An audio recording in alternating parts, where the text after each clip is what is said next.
Hello everyone.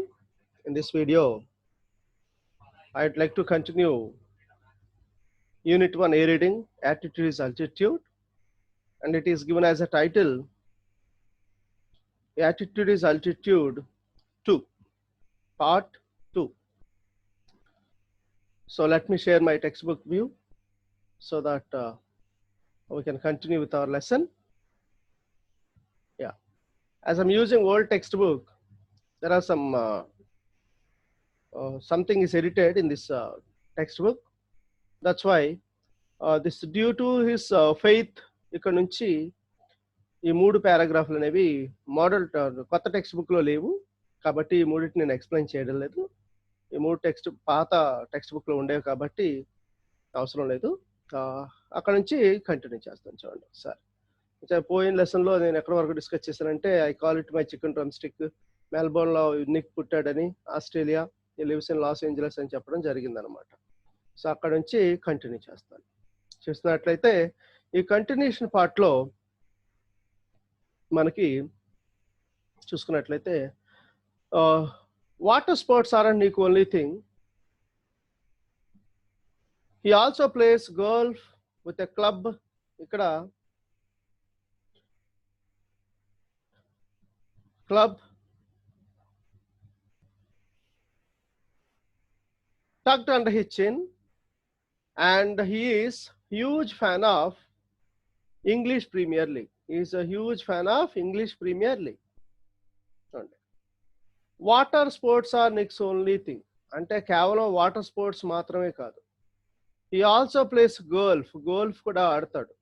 Club అంటే heavy bat, one end అంటే club, golf బ్యాట్నే ఇక్కడ క్లబ్ అన్నారు అనమాట. గోల్ఫ్ ఆడేటువంటి స్టిక్ ఉంటుంది కదా, గోల్ఫ్ స్టిక్నే క్లబ్ అన్నారు. ఎందుకంటే ఒకవైపు లావుగా ఉండి ఒకవైపు సన్నగా ఉంటే ఏదైనా సరే దాన్ని క్లబ్ అని అంటాం. గదను కూడా క్లబ్ అనే అంటాం. అలా సినిమాలో వాడతారు కదా, గద అనే దాన్ని కూడా క్లబ్లోనే ఉంటాం. అంటే వాటర్ స్పోర్ట్స్ లాంటివి స్విమ్మింగ్, సర్ఫింగ్ కాకుండా మనోడు గోల్ఫ్ కూడా వాడతాడు.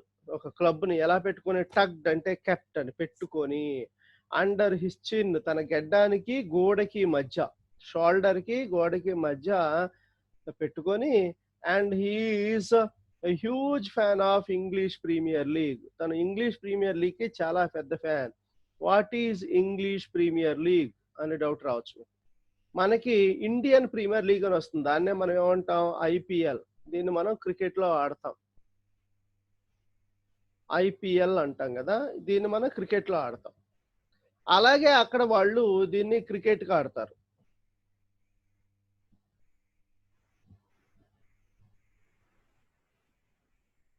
దీన్ని మనం క్రికెట్ గా ఆడతాం.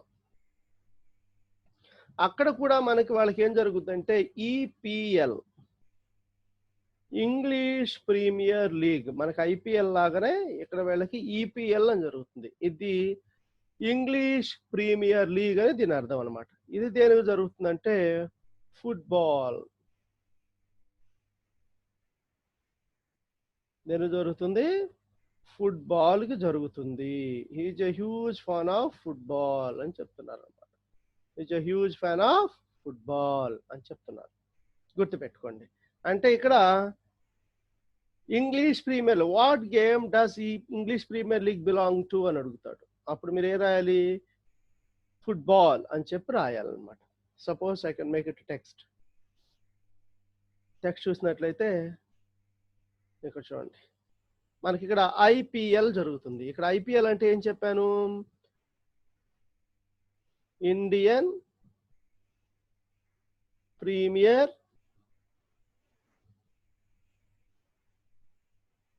లీగ్ అని చెప్తారు. అలాగే ఇక్కడ ఈపీఎల్ అంటే ఏమంటుంది? English Premier league.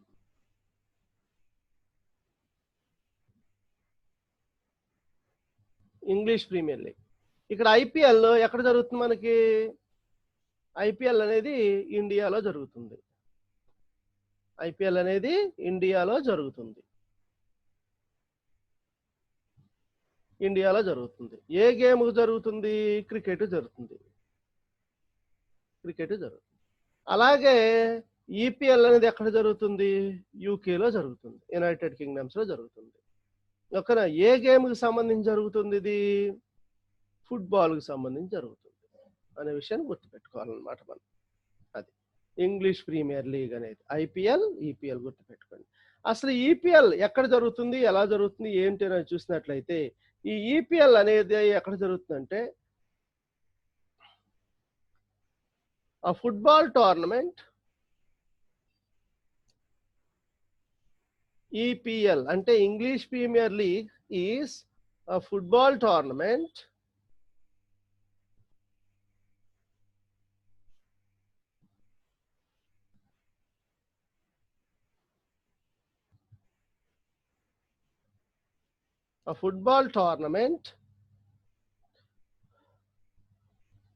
held among 20 football clubs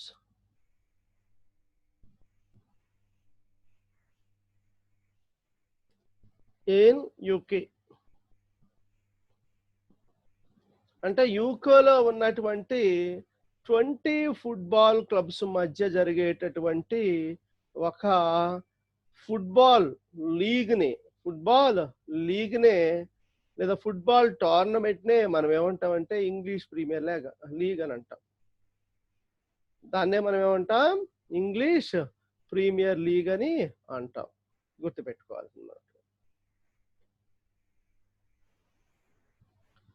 దాన్నే మనం ఇంగ్లీష్ ప్రీమియర్ లీగ్ అని అంటాము. గుర్తుపెట్టుకోండి. ఇక్కడ అంటే కేవలం వాటర్ స్పోర్ట్సే కాదు, నిక్కు ఫుట్బాల్ ఆడతాడు, గోల్ఫ్ ఆడతాడు. అంటే గోల్ఫ్ ఆడతాడు. ఎలా ఆడుతుంటే గోల్ఫ్ బ్యాట్ని మనకి ఇలా చేయిలో పెట్టుకుంటే మీకు ఒక పిక్చర్ చూపిస్తాను, so that you would understand easily. మీకు ఇక్కడ చూసినట్లయితే ఇదిగో ఇలా ఈ గోల్ఫ్ స్టిక్ ఉంది కదా, ఇక్కడ ఈ గోల్ఫ్ స్టిక్ ని చక్కగా ఇలా ఇలా టగ్డ్ అండర్ హిస్ చిన్, ఇలా ఇక్కడ చిన్కి గుడక మధ్యలో పెట్టుకొని ఆయన గోల్ఫ్ ఆడతాడు అని చెప్తున్నారు అన్నమాట. నిక్ ఇక్కడ మీరు కింద కూడా చూడొచ్చు, నిక్ ప్లేయింగ్ గోల్ఫ్ అని చెప్పడం అనేది. సో అది గుర్తుపెట్టుకోవాల్సిన విషయం అనమాట. ఇలా టగ్ అలా పెట్టుకొని గెడ్డం కింద పెట్టుకొని నిక్ గోల్ఫ్ ఆడతాడు అని మనం ఇక్కడ చెప్పడం జరుగుతుంది అనమాట. అలాగే ఇక్కడ వాటర్ స్పోర్ట్స్ మాత్రమే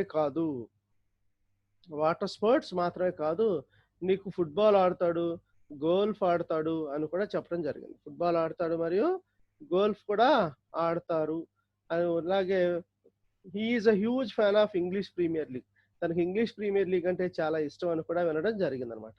ఇక్కడ what is English Premier League అని అడిగితే EPL is a football tournament held among 20 football clubs in UK.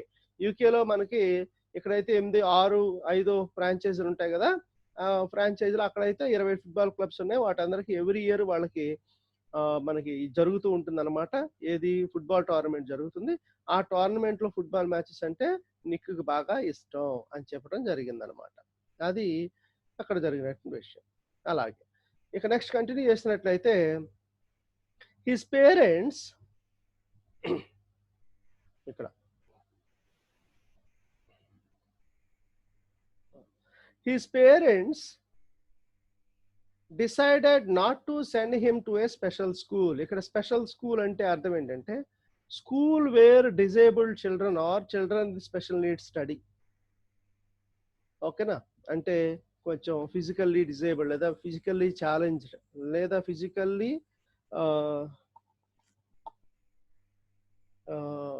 like something like who has not so healthy physically అనే చెప్పే వాళ్ళు ఎవరైతే ఉన్నారో వాళ్ళకి మనం తెలుగులో ఇప్పుడు దివ్యాంగులు అని అంటున్నారు కదా, అట్లా వాళ్ళకి ఫిజికల్లీ ఛాలెంజ్డ్ అక్కడ చూసినట్లయితే వాళ్ళకి ఈ parent decided not to send him to a special school అంటే ఆ స్కూల్కి పంపించకూడదు అని డిసైడ్ చేస్తున్నారు.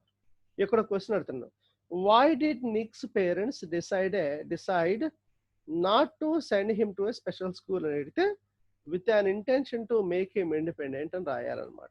ఆయన్ని ఇండిపెండెంట్ గా బ్రతికేలాగా తయారు చేసుకున్నారు కాబట్టి స్పెషల్ స్కూల్లోకి వెళ్తే ఒక రకమైన మైండ్ సెట్ మారిపోయి నేను డిజేబుల్డ్ అనే మైండ్ సెట్ లోకి వెళ్తాడేమో నిక్ అనే ఉద్దేశంతో వాళ్ళ పేరెంట్స్ స్పెషల్ స్కూల్లో ఆయన్ని జాయిన్ చేయలేదు. ఆ decision he said, what is the decision mention here అని అడుగుతాడు. ఇక్కడ డెసిషన్ అంటే ఏంటి? The decision of Nick's parents to not to send him to a special school అని రాసుకోవాలన్నమాట. He said was very hard for him. ఇది చాలా కష్టంగా. How did Nick feel about the decision అంటే he felt it was very hard. అది చాలా కష్టంగా అనిపించింది మనోడికి. But which may have been the best decision they could have made for him. Who does they refer to అని అడుగుతాడు. ఇక్కడ they అంటే ఎవరు? The parents of Nick. The parents of Nick అని రాయాలి.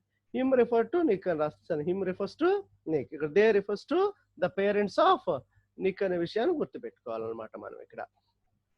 అది. So his parents decided not to send him to a special school. Special school అంటే school where disabled children are children with special needs study అని చెప్పి రాసుకోవాలి. And what is the decision? Nick's parents decision or decision of Nick's parents to not to send him to a special school అని రాయాలి.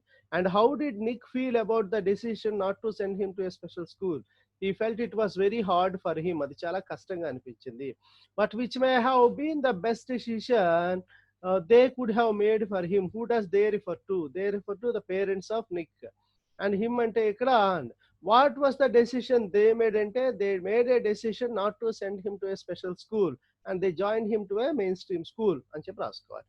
ఇక్కడ question అడుగుతాడు మిమ్మల్ని indirect గా ఏంటంటే when did Nick realize that his parents made a best decision for him? అంటే when did Nick realize that his parents made a best decision which may have been best decision అన్నాడు కదా.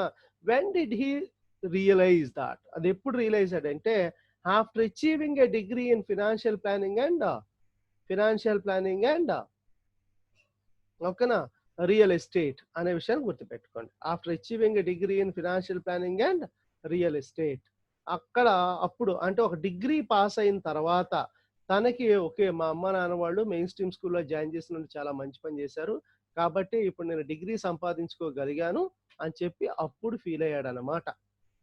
అంతకుముందు వరకు ఎందుకు మా అమ్మగారు నన్ను ఇట్లా ఇబ్బంది పెడుతున్నారు, నేను డిజేబుల్ స్కూల్కి పంపించవచ్చు కదా అనే అనుకున్నాడు. బట్ డిగ్రీ సంపాదించిన తర్వాత మా పేరెంట్స్ చాలా గొప్ప నిర్ణయం తీసుకున్నారు అని చెప్పి ఫీల్ అయ్యాడు అని చెప్పి మీరు రాసుకోవాలన్నమాట. అది విషయం. When Nick was born, his father was so shocked. ఇక్కడ అడుగుతారు why when Nick was born, why was the father shocked అని అడుగుతాడు. ఎందుకంటే because Nick was born without arms and legs. That he left the hospital room to vomit. ఏం చేశారు ఆయన? వాంతి చేసుకోవడానికి బయటికి వెళ్ళిపోయారన్నమాట. To vomit. He is distressed or disappointed. His distraught mother could not bring herself to hold him until he was 4 months old. How long couldn't she hold Nick అంటే ఎంతకాలం ఆవిడ నిక్ని సరిగ్గా ఎత్తుకోలేకపోయారంటే 4 నెలల కాలం. 4 నెలల కాలం వరకు నిక్ని వాళ్ళ మదర్ ఎత్తుకోలే. అంటిల్ హీ వాస్, ఇక్కడ he అంటే నిక్ అని అర్థం అనమాట. Until he was 4 months old. Nick పుట్టినప్పుడు when Nick was born, his father was so shocked as Nick was born without arms and legs that he left the hospital room to vomit. What did he do? He ran out of the hospital room to vomit, looking at a torso-like body. And his distraught mother couldn't bring herself to hold him until he was 4 months old because she faced lots of mental stress and trouble to carry the boy as he has no arms and legs. It is very difficult to hold even having arms and legs. Just born baby supposed to be taken into arms with a lot of care, but having no arms and legs, it's pretty difficult. It is absolutely so difficult to carry a body without arms and legs. So the mother might have been gone through a lot of pain. The mother might have gone through a lot of pain to hold her son. That is the until he was 4 months old and the child becomes able to make the neck stand still to look here and there. Till then a child cannot make her neck to rotate or move head. అంటే చిన్నపిల్లలు మెడ నిలిపి అటు ఇటు చూడలేరు కానీ 4 నెలల నుంచి 6 నెలల వయసులో వాళ్ళు మెడ తిప్పి అటు ఇటు చూడగలుగుతారు. అప్పటి వరకు మెడ కింద చేసి చాలా జాగ్రత్తగా ఎత్తుకుంటారు పిల్లల్ని. మెడ కింద చేసి చాలా జాగ్రత్తగా ఎత్తుకుంటారు. అలా ఎత్తుకునే క్రమంలో వాళ్ళకి చాలా చక్కగా 4 నెలల వరకు వాళ్ళ మదర్ చాలా కష్టపడ్డారు. ఆ తర్వాత నిదానంగా ఏదో అలవాటు అవడమో లేదా ఇంకేమన్నా ఆల్టర్నేటివ్ మెథడ్స్ లో నిక్ని వెతుకునే ప్రయత్నం ఏమైనా చేసి ఉండొచ్చు అనమాట. His disability came his disability అంటే తనకున్న disability came without any medical explanation, without any medical explanation, a rare occurrence called phocomelia. A rare occurrence called phocomelia అని చెప్పి రాస్తున్నారు అనమాట. అంటే గుర్తుపెట్టుకోండి, ఇక్కడ his disability, whose disability, Nick's disability. His disability, Nick's came వచ్చింది, ఎలా వచ్చింది? Without any medical explanation. ఇక్కడ మెడికల్ ఎక్స్ప్లెనేషన్ అంటే రీజన్ లేదా cause stated by medical science. Reason or cause stated by medical science. A rare occurrence, very rarely happening, like called phocomelia. What is phocomelia? An extremely rare congenital disorder that causes malformation of limbs. An extremely rare congenital అంటే that comes by birth. పుట్టుకతో వచ్చేటటువంటి ఒక అరుదైనటువంటి ఒక రకమైన disability అంటే అంగవైకల్యం ఉన్నటువంటి ఒక రకమైనటువంటి వ్యాధి, రోగం. అది ఏంటంటే ఆ ఫోకోమెలియా వచ్చిన వాళ్ళకి కాళ్ళు చేతులు ఫామ్ అవ్వవు. ఆ విషయం వాళ్ళకి తెలియలేదు అనమాట. అది సో ఇదండి హిస్ డిజేబిలిటీ అంటే నిక్స్ డిజేబిలిటీకి ఏం without any medical explanation, medical reasons కూడా ఏం లేదు. Rare occurrence called phocomelia. తనకు వచ్చినటువంటి ఆ డిసీజ్ వాళ్ళు ఫోకోమెలియా అంటారని. ఫోకోమెలియా అంటే కాళ్ళు చేతులు లేకుండా పుట్టడం, అంటే an extremely rare congenital disorder అంటే దట్ కమ్స్ బై బర్త్. కాళ్ళు చేతులు లేకుండా పుట్టాడు. And Nick and his parents spent many years asking why this cruel trick would happen to him. What is the cruel trick అంటే having a baby or getting a baby without arms and legs. Having a baby or getting a baby without arms and legs అని గుర్తుపెట్టుకోండి. Happen to them, ఇక్కడ them అంటే Nick and Nick's parents.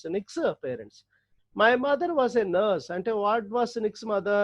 She was a nurse, and she did everything right during her pregnancy, but she still blamed herself. He said, blamed herself. తిట్టుకుంది లేదా నిందించుకుంది అని అర్థం అన్నమాట. అంటే మా మదర్ నర్సు, మా మదర్కి తెలుసు ఎలాంటి కేర్ తీసుకోవాలో, ఏం తీసుకున్నారు. తను అంతా చాలా జాగ్రత్త కేరే తీసుకున్నారు.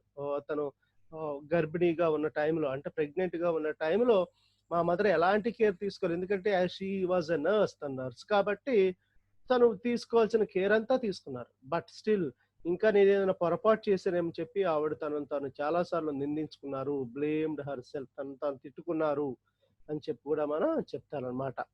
అర్థమైందా? సో ఇక్కడ అంటే his disability came without any medical explanation, a rare occurrence called phocomelia. And Nick and his parents spent many years asking why this cruel trick would happen to them. And my mother was a nurse and she did everything right during her pregnancy, but she still blamed herself. He said, ఇక్కడ he అంటే Nick అని అర్థం అనమాట. అంటే నిక్కు వచ్చిన disability medical explanation కూడా reason కూడా ఏం లేదు. వాళ్ళు సింపుల్ గా మాట చాలా అరుదుగా వచ్చేదండి, దాని పేరు ఫోకోమెలియా అని చెప్పారు. అసలు మాకెందుకు ఇంత దురదృష్టకరమైన సంఘటన జరిగింది అని వాళ్ళు పాపం చాలా కాలం ఇచ్చారు. ఇక్కడ క్రూయల్ ట్రిక్ అంటే having a baby or getting a baby without arms and legs అని ఉద్దేశం అనమాట. మా mother nurse did everything right, అంతా కరెక్ట్ గానే చేశారు, అయినప్పటికీ కూడాను నేను టోర్సో లాగానే పుట్టాను అని చెప్పి నీకు చెప్పడం జరిగింది అనమాట. And it was so hard for them. What was so hard for them అని అడుగుతారు ఇక్కడ. అంటే having a baby without arms and legs or getting a baby without arms and legs, same ఇక్కడ ఆన్సర్ రాశారు, ఇక్కడ కూడా అదే ఆన్సర్ రాసుకోవాలి. But right from the start అంటే ఇక్కడ beginning, right from the beginning they did their best to make me independent. నేను disabled గా పుట్టాను కాబట్టి మొత్తం వాళ్లే చూసుకోకుండా నన్ను ఎలాగైనా సరే వాళ్ళు లేకుండా కూడా బ్రతికేలాగా తయారు చేయడం కోసం దే డిడ్ దేర్ బెస్ట్. వాళ్ళు ఎంత చేయగలుగుతారో అంత చేశారు. అంటే ఇక్కడ క్వశ్చన్ అడుగుతారు ఇండైరెక్ట్ గా, what did Nick's parents do to make him independent అంటే మీరు సింపుల్ గా they did their best to make him independent అని రాయొచ్చు, కానీ బట్ వాళ్ళు చేసిన పనులు కూడా రాస్తే ఆన్సర్ బెటర్ గా ఉంటుంది. అవి ఫర్దర్ గా ఆన్సర్ లో వస్తాయి కాబట్టి నేను చెప్తాను, ఫర్దర్ గా లెసన్ లో వస్తాయి. అప్పుడు నేను ఆ క్వశ్చన్ ని రిమైండ్ చేసి మరోసారి నేను మీకు అది ఎక్స్ప్లెయిన్ చేస్తాను ఆ పారాగ్రాఫ్ వచ్చినప్పుడు. గుర్తుపెట్టుకోండి. అంటే ఇట్ వాస్ సో హార్డ్ అన్నారు. What was so hard? Having ఓకేనా baby without arms and legs. What did they do to make him independent? They did their best to make him independent. What did they do? వాళ్ళు ఏం చేశారు అంటే we have to sing the further passages. ఏం చేశారని ఇప్పుడు చెప్తాను చూడండి. My dad put me in water at 18 months and gave me the courage to learn how to swim. అంటే 18 నెలల వయసులో నన్ను నీళ్ళలో పెట్టి స్విమ్మింగ్ ఎలా చేయాలో అనే ధైర్యాన్ని నాకు ఇచ్చారు మా నాన్నగారు. అంటే 18 నెలల వయసు అంటే పెద్దగా ఏమీ తెలీదు. Just 1 ½ year old kid. అలాంటి ఓ కిడ్‌ని స్విమ్మింగ్ పూల్‌లో పెట్టి చేతుల్లో పట్టుకొని తనకున్న చిన్న కాలుతో బాడీ బ్యాలెన్స్‌తో ఓ చేపలాగా ఎలా ఈదొచ్చు అనే విషయాన్ని వాళ్ళ father చేపిచ్చారనమాట. I also got really into football and skateboarding. I totally love English Premier League. మీకు ఆల్రెడీ చెప్పాను ఇంగ్లీష్ ప్రీమియర్ లీగ్ ఏంటి అనేది. సో స్కేట్ బోర్డింగ్ నేర్చుకున్నాను. అలాగే ఫుట్బాల్ ఆడతాను. I really love English Premier League అని చెప్పారు. అంటే 18 నెలల వయసులో వాళ్ళ ఫాదర్ ఏం చేశారు, తను అలాగని ఇండిపెండెంట్‌గా బ్రతకాలనే ఉద్దేశంతోటి 18 నెలల వయసు నుంచే తను స్విమ్మింగ్ ఎలా చేయాలో నేర్పించారు. ఆ తర్వాత తను ఫుట్బాల్, తర్వాత skateboarding, English Premier League అంటే చాలా ఇష్టం అని చెప్పడం కూడా జరిగింది. Nick's father was a computer programmer and accountant. ఆయన 2 జాబులు చేశాడు. కంప్యూటర్ ప్రోగ్రామర్ అండ్ అకౌంటెంట్ గాను కూడా పనిచేసేవాడు. And he thought his little son how to type with his toes at just 6 years old. తన కాలికి ఒక చిన్న బటన్ వేలు ఉందని చెప్పాను కదా! 2 ఏళ్ళు ఉంటాయని. ఆ 2 ఏళ్లతో కంప్యూటర్ కీబోర్డ్ మీద ఎలా టైప్ చేయాలో అనే విషయాన్ని నేర్పించారు. ఎవరు? నిక్ వాళ్ళ ఫాదర్ నిక్‌కి నేర్పించారు. His mum invented a special plastic device that meant he could hold a pen and pencil. అలాగే వాళ్ళ మదర్ కూడా ఏమి ఊరికే లేదు. ఆవిడ కూడా ఒక ప్లాస్టిక్ డివైస్ కనిపెట్టారు. ఆ కాలి వేళ్ళకి. ఆ కాలి వేళ్ళకి ఆ ప్లాస్టిక్ డివైస్‌తో ఏం చేయొచ్చు? అది తొడుక్కున్నట్లయితే దాంతో పెన్నో, పెన్సిలో పట్టుకొని ఆ కాలుతో కూడా తను రాసేలాగా ఒక ఇన్‌స్ట్రుమెంట్‌ని కూడా ఆవిడ కనిపెట్టడం జరిగింది. She herself invented a special plastic device. అంటే కొడుకు కోసం ఎంతగా తాపత్రయపడి ఉంటారో అమ్మ నాన్నోళ్ళిద్దరూ కూడాను. ఎంతగా ఆలోచించుంటారో, ఎన్ని నిద్రపోని రాత్రులు వాళ్ళు గడిపుంటారో ఇక్కడ మనం అర్థం చేసుకోవచ్చు. అంటే కొడుకు ఎలాగైనా సరే మా తర్వాత కూడాను ఇండిపెండెంట్‌గా స్వతంత్రంగా బ్రతకగలగాలనే ఉద్దేశంతోటి ఎన్నో రకాలుగా వాళ్ళు చిన్నప్పటి నుంచి తన రకాలుగా సాధటం, ఎన్నో రకాల జాగ్రత్తలు తీసుకున్నారనేది ఈ ప్యాసేజ్‌లో మనం అర్థం చేసుకోవచ్చు. అంటే వాళ్ళ ఫాదర్ 18 నెలల వయసు నుంచి పిల్లవాడిని స్విమ్మింగ్ నేర్పించడం అనేది ఎంత గొప్ప ధైర్యం చేసుంటాడో ఆ ఫాదర్ అనే ఆయన. అలాగే వాళ్ళ మదరు అలాగే ఆయన తన కొడుక్కి 6 సంవత్సరాల వయసుకే కంప్యూటర్ తనకున్న చిన్న కాలుతో ఎలా టైప్ చేయాలో నేర్పించారు. వాళ్ళ మదర్ ఒక స్పెషల్ ప్లాస్టిక్ డివైస్‌ని కూడా కానీ ఇవన్నీ కూడాను తనని ఇండిపెండెంట్‌గా చేయడం కోసం వాళ్ళ అమ్మా, నాన్న వాళ్ళు ఎంతగానో ఎన్నో కష్టాలు, నష్టాలు వద్దు మెంటల్ స్ట్రెస్‌ని అనుభవించి వాళ్ళు అంత గొప్పగా కార్యక్రమాలు, అంత గొప్ప పనులు చేశారని మనం ఈజీగా చెప్పుకోవచ్చు. ఎందుకంటే ఈ రోజుల్లో పిల్లలు డిఫాల్ట్‌గా ఉంటే పారేసిన ఆహ్, విషయాలు కూడా ఎన్నో మనకు వార్తల్లో వచ్చాయి. అప్పుడే పుట్టిన పిల్లలు కూడా చెత్త కుండీలో పడేసినటువంటి హిస్టరీ భారతదేశంలో ఉంది. అట్లాంటి టైంలో వాళ్ళు ఎంతో అంటే ఇలాంటి పేరెంట్స్ ఉన్న టైంలో కూడాను సమాజానికి భయపడి ఎలా చేసినా కానీ అట్లాంటి ఎగ్జాంపుల్స్‌లో చూసినట్లయితే ఈ పేరెంట్స్ ఇద్దరు కూడాను ఎంతో ఉన్నతమైన వాళ్ళు, గొప్పవాళ్ళని కూడా మనం చెప్పుకోవచ్చనమాట. They are really great parents as they did not though they were disappointed, they did not lose their hearts and courage to make their son independent and tried their best right from his childhood to make him independent and they were succeeded uh, in the eventual times, right. తర్వాత despite the risk of being bullied, ఇక్కడ what is the who has the risk of being bullied despite the risk, who has the risk of being bullied in the sense threatened, frightened, బెదిరించడం బెదిరించడం లేదా భయపెట్టడం ఇట్లా నమ్మబలికి మోసం చేయటం లాంటి అర్థాలు వస్తాయన్నమాట. ఫ్రైటెన్ చేయడం. So who has the risk of being bullied? Nick. His parents insisted Nick's attending on mainstream school. What is a mainstream school? Mainstream school అంటే a school where normal children study. అన్ని కాళ్ళు, చేతులు, ముక్కు అన్ని correct గా ఉండి చదువుకునే స్కూల్ని మెయిన్ స్ట్రీమ్ స్కూల్ అంటాం. అలా కాకుండా ఉన్న స్కూల్ని మనం స్పెషల్ స్కూల్ అంటాం. ఆల్రెడీ స్పెషల్ స్కూల్ చెప్పాను. School where disabled children special needs study. అలాగే మెయిన్ స్ట్రీమ్ స్కూల్ అంటే నార్మల్ స్కూల్, ఆ జనరల్ స్కూల్, ఆ common school, school where normal children study.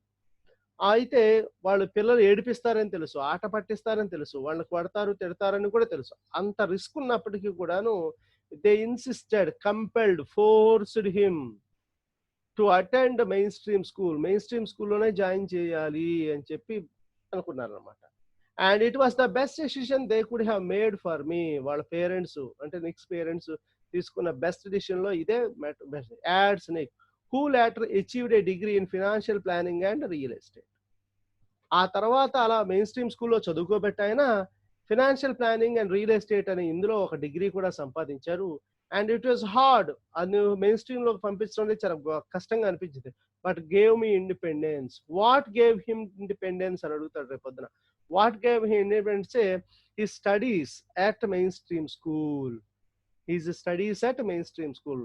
What gave Nick independence అంటే Nick's studies at mainstream school. Mainstream స్కూల్లో చదువుకోవటం వల్ల తనకి independence వచ్చింది, తను ధైర్యంగా ముందుకు వెళ్ళగలిగాడు అని చెప్పి మనం అర్థం చేసుకోవాల్సి ఉంటుంది అనమాట. So despite the risk of being bullied, who has the risk of being bullied అంటే Nick has the risk of being bullied అనే విషయాన్ని మనం అర్థం చేసుకోవాల్సి ఉంటుంది అనమాట. అది. So what was the degree he achieved అని అంటే financial planning and real estate. He achieved a degree in financial planning and real estate. ఓకేనా? What was the best decision they could have made for Nick అంటే they did not join him to a special school, they joined him to a mainstream school. So joining Nick to a mainstream school is the best decision Nick's parents could have made for him అని చెప్పి మనం రాసుకోవాలన్నమాట. అదొక విషయాన్ని గుర్తుపెట్టుకోవాలి. అలాగే Nick who was teased and bullied had an electric wheelchair for mobility and a team of carers to help him. Mobility అంటే for moving అని అర్థం అనమాట. ఫర్ మూవింగ్ అంటే he was teased. Who was teased? Nick was teased and bullied. Because why was he teased and bullied? Because he was a disabled person. తను disabled person కాబట్టి ఒకళ్ళిద్దరు students naughty students ఉంటారు, వాళ్ళు ఆట పట్టిస్తూ ఉంటారు కాబట్టి ఆయన బాగానే ఆట పట్టించుంటారు ఆ టైంలో. And had an electric wheelchair for mobility. ఆయన అటు ఇటు వెళ్ళటానికి మనకు ఒక ఎలక్ట్రిక్ వీల్ చైర్స్ ఉంటాయి అనమాట. అటు ఇటు జస్ట్ ఒక ఆపరేట్ చేస్తే స్విచ్ తోటి అటు ఇటు కదులుతూ ఉంటుంది. ఒక జాయ్ స్టిక్ లాంటిది కూడా పెట్టుకోవచ్చు, మన ఇష్టం అది. అది అలా ఒక ఎలక్ట్రిక్ వీల్ చైర్ అండి. ఆయన కీమ్ ఆఫ్ కేరర్స్, పెయిడ్ పీపుల్ అంటే ఆయన కేర్ తీసుకోవడానికి ఆయనకి కేరర్స్ కూడా ఉన్నారనమాట. వాళ్ళ పేరెంట్స్ అరేంజ్ చేశారనమాట. హెల్ప్ చేయడానికి ఎప్పుడు తనకు తోడుగా 2-3 మనుషులు కూడా ఉండేవాడు. And I was deeply depressed. I అంటే నిక్ అనమాట. అదేవిధంగా I was deeply depressed when I was 8 years old. 8 సంవత్సరాల వయసులో చాలా బాధ కలిగింది. హీ సెడ్, నిక్ అన్నాడు, I went to my mum crying and told her I wanted to kill myself. నేను ఏడ్చుకుంటూ మా అమ్మగారి దగ్గరికి వెళ్ళాను. I went to my mother and I told him that I wanted to kill my self, I wanted to commit a suicide అని చెప్పాడు. అంటే ఆ 8 సంవత్సరాల వయసులో బాగా బాధ. అంటే పిల్లలు ఎవరైనా బాగా ఏడిపించుండొచ్చు, లేదంటే పిల్లలందరూ చక్కగా ఆడుకునే వయసు.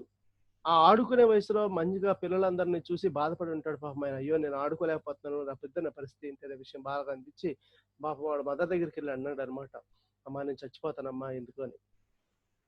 I felt cold and bitter. నాకు చాలా బాధ అనిపించింది అప్పుడు. I hated God for doing this for me. ఓకేనా? నాకు చాలా బాధ వేసింది, దేవుడు అంటే అసహ్యం వచ్చేసింది నాకు. ఎందుకనంటే నన్ను what did God do for him? God ఏం చేశాడు? He gave him birth without arms and legs.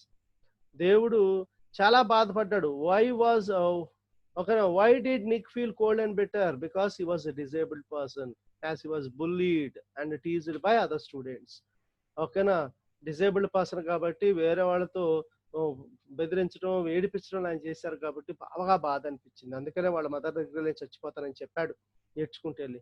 And దేవుడి మీద కూడా అసహ్యం వచ్చేసింది. I hated God for doing this for me.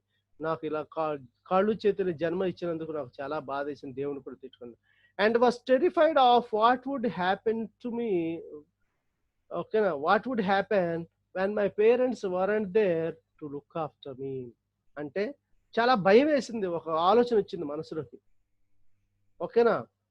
Why was Nick terrified అన్నట్టు. Nick was terrified of the thought what would happen to him when his parents weren't there to look after him. అంటే తన parents ఎప్పుడంటే నా పరిస్థితి మా అమ్మ నాన్న వాళ్ళు ఉన్నారు కాబట్టి నన్ను బాగానే చూసుకుంటున్నారు, అంతో ఎంతో కేరర్స్ ఉన్నారు, నాకు ఇబ్బంది లేకుండా పోతుంది. కానీ రేపు పొద్దున వీళ్ళు లేకపోతే ఏంటి నా పరిస్థితి అని భయం వేసింది. ఆ ఆలోచనకే భయం వేసింది అనమాట. వై వాస్ నిక్ టెరిఫైడ్ అంటారు. Nick was terrified of the thought of what would happen to him when his parents weren't there and to look after him. తన పేరెంట్స్ లేకపోతే జాగ్రత్త తీసుకోవడానికి నా పరిస్థితి ఏంటి అయ్యో అని భయం వేసింది అనమాట. మన అంటే తర్వాత మళ్ళీ చెప్తున్నాడు ఏమని, I could brush my teeth with a wall mounted brush and wash my hair with pump action soap, but there was so much that was impossible for me. నేనేదో బ్రష్ చేసుకోగలుగుతాను, wall mounted brush, brush that is attached to wall. అంటే గోడకి ఇలా attach చేసినట్టు ఒక brush తోటి నా హైట్లో నేను అట్లో బ్రష్ చేసుకోగలుగుతాను ఇలా ఇలా. అలాగే పంప్ యాక్షన్ సోప్ తోటి అంటే ఇలా పెడితే ఇలా నొక్కగానే స్ప్రింగ్ తోటి ఇలా ప్రెస్ అయ్యి లోపల ఉన్న షాంపూను సోపు బయటకు వస్తుంది అనమాట. అలాంటి పంప్ యాక్షన్ సోప్తో నేను తల కూడా కడుక్కున్నాను, తలస్నానం కూడా చేయగలుగుతాను. బట్ ఈ కేవలం బ్రష్ చేసుకోవటమో తలస్నానం చేయటమే కాదు, ఇంకా చాలా విషయాలు ఉంటాయి సమాజంలో నేను చేయడానికి. మరి అంత పని నేను ఎలా చేయగలుగుతాను, ఈ సమాజంలో నేను ఎలా ఇమడగలుగుతాను అని చెప్పి పాపం చాలా బాధపడ్డాడు. ఎవరు? నిక్. నా పరిస్థితి ఏంటి రేపు పొద్దున మా అమ్మ నాన్న వాళ్ళు లేకపోతే అనే ఆలోచనతో చాలా భయపడ్డాడు. అంటే I could brush my teeth with wall mounted brush that is attached to wall and pump action సోప్తో నేను స్నానం కూడా చేయగలుగుతాను. కానీ చాలా విషయాలు ఇంతకు మించి నేను చేయలేను కదా, నా పరిస్థితి ఏంటి అని చెప్పి పాపం ఆయన బాధపడడం జరిగిందనమాట. ఆ తర్వాత ఎట్ ఏజ్ 10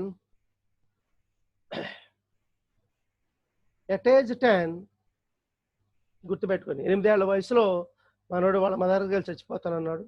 ఎట్ ఏజ్ 10 10 సంవత్సరాల వయసులో హీ ట్రౌ టు డ్రౌన్ అంటే సింక్, మునిగిపోయి himself in a bath but luckily the attempt was unsuccessful. గుర్తుపెట్టుకోండి. అంటే బాత్ అంటే ఇక్కడ బాత్ టబ్ అని అన్నమాట. బాత్ టబ్ లో డ్రౌన్ అంటే సింక్, మునిగిపోయి ఫుల్గా బాత్ టబ్ నిండా నీళ్లు పెట్టుకుని అందులో మునిగిపోయి చచ్చిపోదాం అనుకున్నాడు.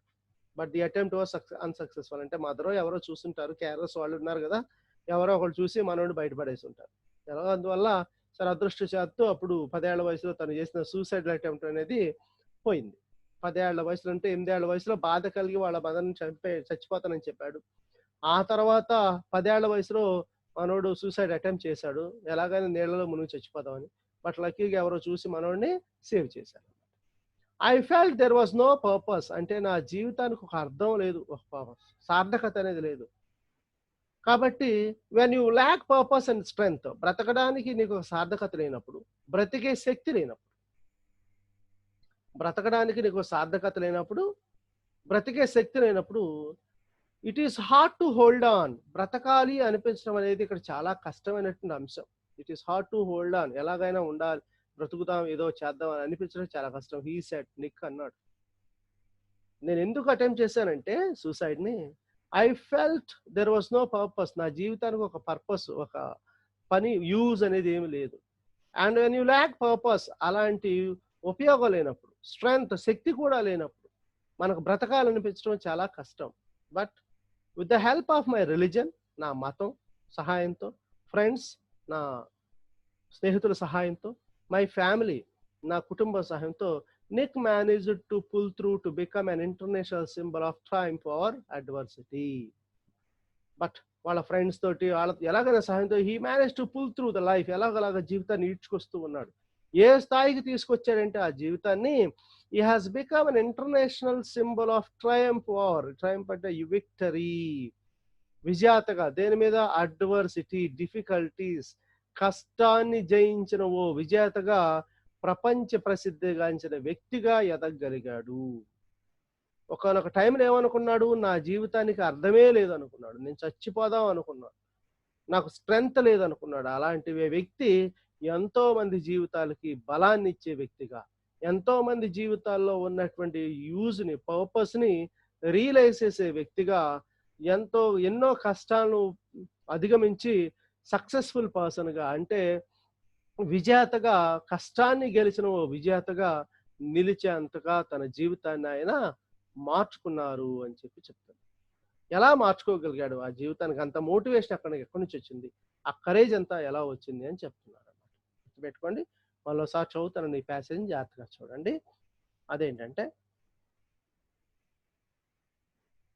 ఇక్కడ at age 10 Nick tried to drown himself in the bath but luckily the attempt was unsuccessful. 10 ఏళ్ల వయసులో అటెంప్ట్ బాత్ టబ్ లో మునిగిపోయి చచ్చిపోదాం అనుకున్నాడు, కానీ లక్కీగా the attempt was unsuccessful. What was the attempt unsuccessful అంటే ఒక్కన నిక్ సూసైడల్ అటెంప్ట్, ఒక్కన drowning himself in the water లేదా బాత్ అని రాస్తే సరిపోతుంది. If there was no purpose and you lack and purpose and strength, మన జీవితానికి I felt there was no purpose, అసలు నా జీవితానికి ఒక అర్థమే లేదు. ఎప్పుడైతే పర్పస్ లేదో, స్ట్రెంగ్త్ లేదో మనకి బ్రతకాలనిపించడం చాలా it's very hard to hold on he said. But with the help of his religion, friends and family, Nick managed to pull through to become an international symbol of triumph over adversity. ఎలాగైనా సరే ఒక విజేతగా తను నిలవడం అనేది జరిగింది. ప్రపంచం గుర్తించదగినటువంటి గొప్ప విజేతగా ఆయన నిలబడ్డాడు అని చెప్తున్నారు అనమాట. అది ఎక్కడి వరకు ఉన్నది. మరి ఎక్కడి నుంచి వచ్చింది ఈ మోటివేషన్ అంతా చూసినట్లయితే అది ఇక్కడ చూపించారు చూడండి ఇక్కడ. When I was 13, 13 ఏళ్ల వయసులో ఉన్నప్పుడు, I read a newspaper article about a disabled man who had managed to achieve great things and helped others. నాలాగే డిజేబుల్ అయిన ఒక వ్యక్తి గురించి న్యూస్ పేపర్లో ఒక ఆర్టికల్ వచ్చింది. అది ఎప్పుడు తనకు 13 ఏళ్ల వయసు ఉన్నప్పుడు అది చదివాడాయన. అండ్ ఆర్టికల్ ఎవరి గురించింది? ఆయనలాగే డిజేబుల్డ్ పర్సన్ గురించి ఉందన్నమాట. What was the article about అని అంటాడు. So what is did Nick read news paper article అంటాడు. He read the newspaper article at 13 when he was 13 years old. And what was the article about? It was the article about a disabled man who had managed to achieve great things and helped others. ఎప్పుడైతే అతను చదివాడో అది చాలా motivation ఇచ్చిందనమాట. What gave or what motivated Nick to become a motivational speaker అంటే an article about a disabled man who had managed to achieve great things and helped others అని చెప్పి రాసుకోవచ్చు అనమాట. ఇంకో క్వశ్చన్ అక్కడ. అలా 13 ఏళ్ల వయసులో తను చేసినటువంటి చదివినటువంటి ఒక ఆర్టికల్ ఆయన బాగా ఇన్స్పైర్ చేసింది అని చెప్పడం అనేది ఈ వీడియోలో నేను చెప్పాలనుకునే విషయం. మరి లాంగ్ వీడియో అవుతుంది కాబట్టి ఓకేనా, అది గుర్తుపెట్టుకోండి. సో అది ఇవాళకి నేను ఈ సెషన్లో చెప్పాలనుకున్నాను. And next session very soon చేస్తాను. చేసిన తర్వాత మళ్ళీ వెంటనే పెడతాను. సో నా ఎక్స్ప్లెనేషన్ మీకు నచ్చినట్లయితే ఒకసారి జాగ్రత్తగా క్లాసు మరోసారి వినండి. 1-2 సార్లు వింటే బాగా వస్తుంది. సరే, నా ఎక్స్ప్లెనేషన్ మీకు నచ్చినట్లయితే మీరు నా ఛానల్ని సబ్స్క్రైబ్ చేసుకోండి. నా నోటిఫికేషన్స్ ఎప్పటికప్పుడు వస్తాయి కాబట్టి కొత్త కొత్త వీడియోస్ రెగ్యులర్గా చూసే అవకాశం వస్తుంది. టెక్స్ట్ బుక్ అయ్యేంత వరకు కొంచెం స్పీడ్గానే నెట్ పెడతాను కాబట్టి మరోసారి నా ఛానల్ పేరు చెప్తున్నాను. నా ఛానల్ పేరు Chittibabu Pingula. So 10th class text book నేను ఎక్స్ప్లెయిన్ చేస్తున్నాను. 10th క్లాస్ టెక్స్ట్ బుక్ అయిపోగానే ఇంటర్మీడియట్ ఒకసారి వీటి మీనింగ్స్ అవి చెప్పిన తర్వాత ఇంటర్మీడియట్ టెక్స్ట్ బుక్ స్టార్ట్ చేస్తాను. నచ్చిన వాళ్ళు సబ్స్క్రైబ్ చేసుకోండి, షేర్ చేయండి. మీ ఇప్పుడు అందరికీ స్మార్ట్ ఫోన్ అందరికి అవైలబుల్ ఉంది కాబట్టి మీ స్టూడెంట్స్కి, మీ ఫ్రెండ్స్కి చెప్పండి.